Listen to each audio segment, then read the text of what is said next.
I'm not coming back. I've met someone else. Your things are in storage.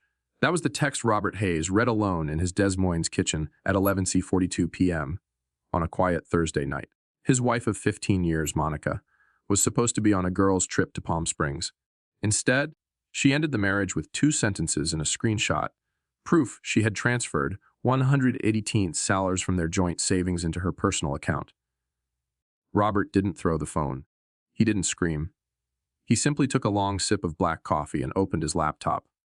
He wasn't just any man. He was a forensic accountant. And if there was one thing Robert was trained to see, it was the patterns others ignored. The late-night phone calls that ended when he walked in the room. The sudden interest in luxury retreats and new clothes. The cold detachment that had slowly replaced warmth in their marriage. He didn't rage. He activated a plan he had quietly built over years, not out of paranoia, but out of prudence. He'd seen too many cases like this professionally. Now it was personal. With a few keystrokes, the financial battle began, not out of spite, but to protect what he had earned with a lifetime of diligence and discipline. When Robert Hayes first met Monica Benson at a University of Iowa alumni mixer, he thought he had found someone who brought a spark back into his life. He was 38, recently divorced, and working tirelessly to grow his forensic accounting firm. Monica was 34, charismatic, full of ambition, and entirely uninterested in what Robert did for a living. "I don't need to understand the numbers," she once said with a laugh. "Just make sure we're living well." And he did. Within a year, they were married. Robert financed Monica's dream yoga studio, bought them a bigger home in a gated community, and signed off on every luxury vacation and expense she suggested without hesitation. His father had offered quiet words of warning years back while fixing a deck together. "She sure likes spending your money, son. Just make sure she respects how hard you work for it." Robert had shrugged it off at the time, but the words settled into his bones. 6 years into the marriage, Robert began making subtle changes, nothing illegal, just protective. He created 2 LLCs, opened separate trusts, and spread investments between crypto assets and offshore accounts tied to international clients.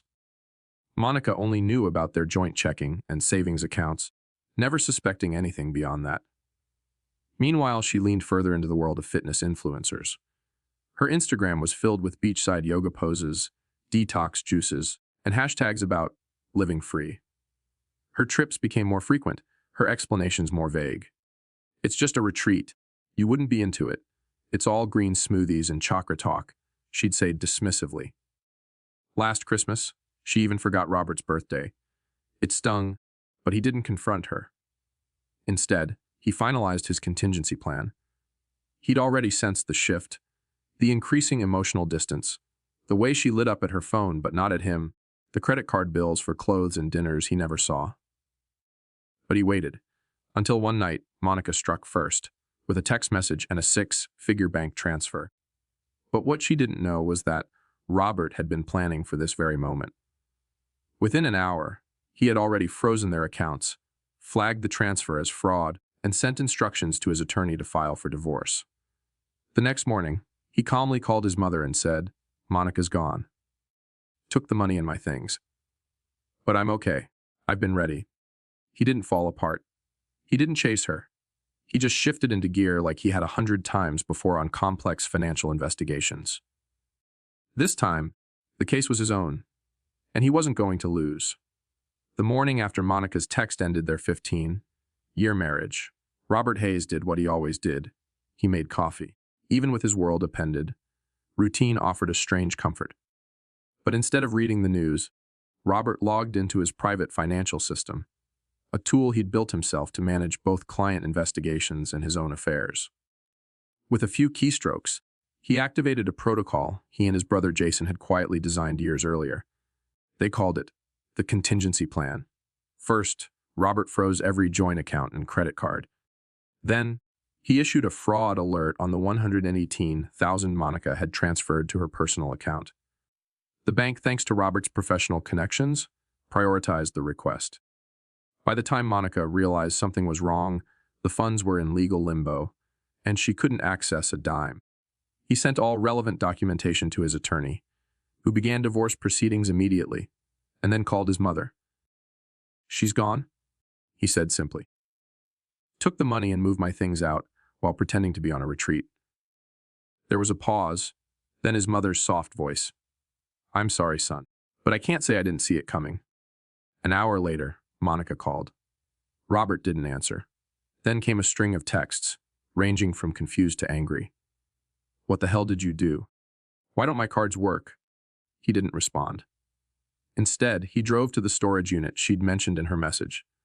Inside, he found 2 boxes of clothes and his laptop. The rest, his father's watch, family photos, the books he loved, were gone. That was when something in Robert shifted. This wasn't just betrayal. It was erasure. Back at a quiet coffee shop, Robert opened his laptop and began researching Trey Harmon, the man Monica had likely left him for. Trey's name had been appearing on Monica's social media for months. What Robert uncovered was worse than he expected. Trey's gym business was drowning in debt, with 3 maxed-out credit cards and a car loan Monica had signed on 2 months earlier. Robert didn't get angry. He got focused. That Monday, he returned to the office as if nothing had happened. His assistant looked stunned. "I thought you'd be out for a few days," she said. "Monica called here 3 times. If she calls again," he replied, "kindly direct her to my attorney." Monica didn't stop there. By noon, she was at his office in person, wearing designer yoga gear and that familiar charming smile. "There's been a misunderstanding," she said for the benefit of everyone in the lobby. The bank froze everything. "It's not a misunderstanding," Robert replied quietly. "You committed financial misconduct." Her smile vanished. "You can't do this to me." He looked her straight in the eyes. "You already did?" By the time Monica stormed into Robert Hayes' office, she had called, texted, and emailed more times than he could count. Her voice was calm at first, too calm, but behind the polished smile and the designer sunglasses was panic she could no longer hide. "There's been a huge mistake," she said loudly in the office lobby. "The bank froze all our accounts." Robert glanced at her without blinking. "No mistake?" he said. "You transferred a 1 in 18,000 out of our joint savings account while informing me you were leaving. That's called financial misconduct." Her lips twitched. "It was a joint account." "I'm your wife." "No," he corrected. "You're my soon-to-be ex-wife who tried to clean me out while pretending to be on a yoga retreat." Her voice dropped to a whisper. "You can't do this to me. I've already made commitments. With Trey, I've signed a lease. I've put deposits down." Robert looked at her without emotion. "Then you might want to call him. Because those banks, they're going to start calling too." That night back at his hotel, Robert opened his laptop again. Thanks to his brother Jason, an expert in cybersecurity, they'd uncovered an alarming trail. Monica hadn't just stolen from their joint savings. Over the past year, she'd been making quiet transfers into an LLC tied to Trey Harmon's failing gym. The total, over 80,000. Worse yet, she had signed a 175,000 equipment loan using their marital assets as collateral. On paper, it looked like Robert had agreed, but he hadn't. Her signature had been forged. Jason confirmed it. "Dana's in deep," Jason said the next morning. "And she dragged you in with her." Robert stood in silence for a long moment. "Then we need to make sure the bank knows I never agreed to any of this." Later that afternoon, Robert's attorney filed for emergency asset protection and submitted documentation to the bank, flagging the fraud. Within hours, all assets tied to Monica's and Trey's ventures were frozen. That included the gym equipment, car leases, and commercial real estate tied to Robert's name. The next day, Trey himself sent Robert a message from an unknown number. "Back off. Dana deserves better. Don't make this worse." Robert just smiled and forwarded it to his lawyer. Sometimes, protecting what's yours means doing the hard thing. Not out of anger, but out of clarity. Robert Hayes sat at the corner booth of an old diner in Des Moines, steam rising from his black coffee as he stared down at a manila folder. Across from him sat his younger brother, Jason, cybersecurity analyst and longtime confidant. They weren't just having lunch. This was war planning. Inside the folder were financial records, screenshots, and legal documents, all pointing to one disturbing conclusion. Monica hadn't just emptied their savings and run off with her new fitness guru boyfriend, Trey Harmon. She had also been quietly funneling their shared money into Trey's failing business for over a year. What really hits?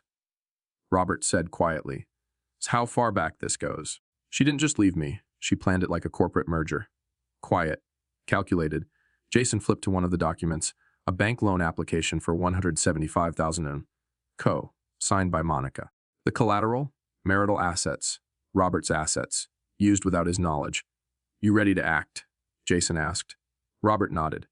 Already spoke with my attorney. We're freezing everything. Emergency asset protection, fraud investigation, the works. Let's see how they like financial clarity.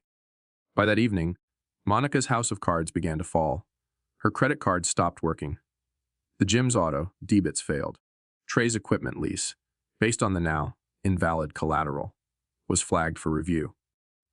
The bank notified them both that loan terms were under investigation due to suspected forgery. Monica tried to call, tried to text.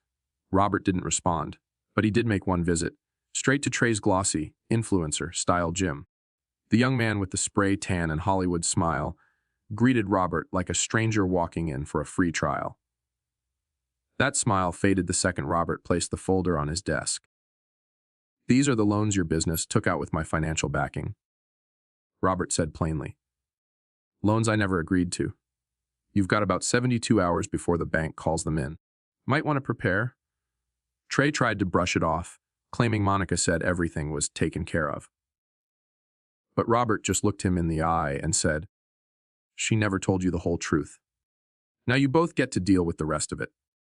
That night, a courier dropped off a box at Robert's hotel. Inside were the missing photo albums, his father's old watch, and several personal items Monica had taken when she moved out. No note, no apology. But Robert didn't need one. He wasn't chasing closure. He was securing peace. After 15 years of marriage and betrayal, Robert didn't feel like a victim. He felt like a man who finally reclaimed his future, one document at a time. Early one Monday morning, Robert Hayes stepped into his office, freshly shaven and composed, as though his life hadn't just been flipped upside down. His assistant, Valerie, looked up with surprise. Robert, I thought you'd be taking time off, she said. Monica called here 3 times already. She sounded frantic. He nodded slowly. If she calls again, just tell her to contact my attorney. But noon, Monica wasn't calling. She was standing in the lobby. Dressed in high-end yoga gear, sunglasses perched atop her carefully styled hair, she still carried that same air of charm she'd used for years. When Robert came out to meet her, she flashed a practiced smile. There's been a huge misunderstanding with the bank, she said loud enough for everyone to hear. Our accounts are frozen. Not a misunderstanding, Robert said calmly. You transferred funds without authorization. That's called financial misconduct. Her smile vanished. But it was our joint account. I'm your wife? You were, he said quietly. But you left. You emptied our savings and ran off with someone else. That changes things. She hissed under her breath. You can't do this to me. I've made commitments with Trey. Deposits on a condo, business expansion. I know, Robert replied. And the bank will too. Especially once they see the loan applications. She paled. You're investigating me. No, Monica. I'm protecting myself. You used my assets to sign loans for your boyfriend's failing business without my knowledge. The bank is investigating you. You'll regret this, she snapped. I'll take half of everything. He nodded. You're entitled to half of what's in the joint account. But you seem to think that's all there is. You'll find out otherwise, in discovery. That evening, Robert received an email from her new attorney, full of threats and demands. But it was all smoke. He forwarded it to his legal team, with a short note proceed as planned. Monica had underestimated him. For years, she assumed his quiet nature meant weakness. What she didn't realize was that Robert had spent his career as a forensic accountant. He noticed everything, even if he didn't speak of it. Now, he was using those very skills to build his case, calmly and methodically. She expected outrage. Instead, she got order. And soon, justice would follow. 3 days after Monica left, Robert Hayes sat in his hotel room, nursing a lukewarm cup of coffee and scrolling through financial records on his laptop. His phone lit up again. Another failed login attempt to one of their frozen accounts. 17 in the last 24 hours. Then a new alert. Someone had tried to open a line of credit using their old house as collateral. He shook his head. Still scrambling. He muttered. Then the phone rang. It was her. What have you done? Monica's voice trembled with frustration. The bank called in Trey's loans. They're repossessing his gym equipment tomorrow? Robert leaned back in the chair, calm and composed. That's unfortunate. This is vindictive. She snapped. You're doing this to punish me. No, he said evenly. I'm doing this to protect myself.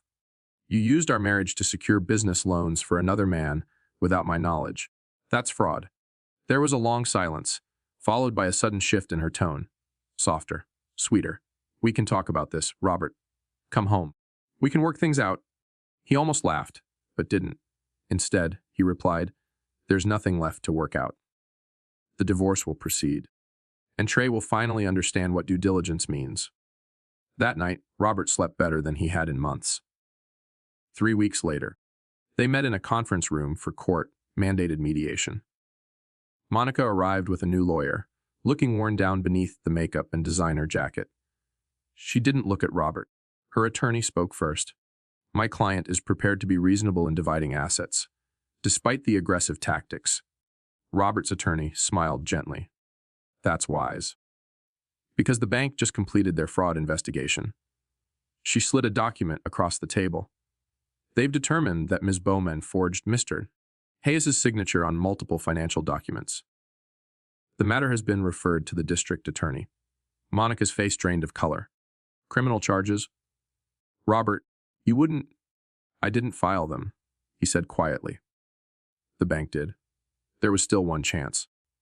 If Monica signed the proposed settlement that day, relinquishing all claims to Robert's remaining assets, taking full responsibility for the debts incurred in his name, Robert would provide a statement that might ease the legal blow. He would even drop his claims about the stolen personal property. Monica looked around, as if searching for an escape hatch. Then she signed. As they exited the building, she grabbed Robert's arm. I never thought you'd fight back, she whispered. You always just went along with everything. That was my mistake, he said. Just like this was yours. He walked away without looking back. Not angry. Not triumphant. Just free.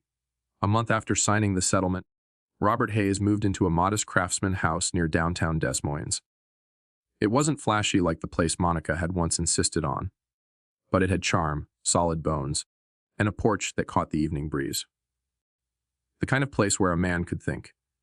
He spent his weekends sanding cabinets, fixing the gutters, and walking down to the local diner for coffee.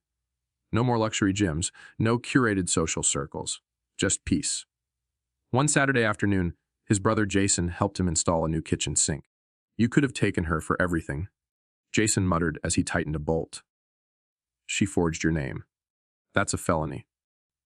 Robert wiped his hands on a towel. And what would that have done for me, really? She's no longer my burden.